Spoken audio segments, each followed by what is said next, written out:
Are you looking to make your invoices and sales forms stand out? Today, I'm going to show you how to easily customize sales forms in QuickBooks Online so they perfectly reflect your business style.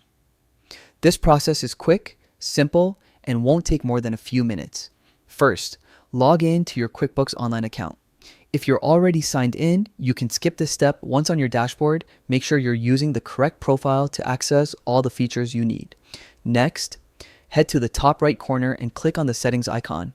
From the drop-down menu, select custom form styles.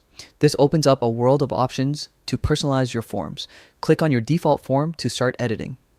Now, you can tweak almost everything: headers, footers, layout, colors, fonts, making your forms not just functional but visually appealing.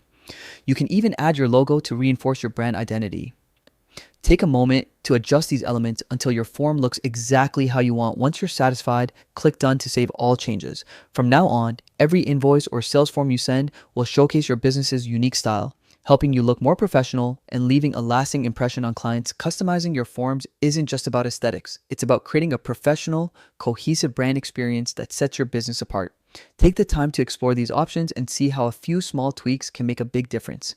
And that's it. Quick, easy, and effective. Your sales forms are now fully personalized.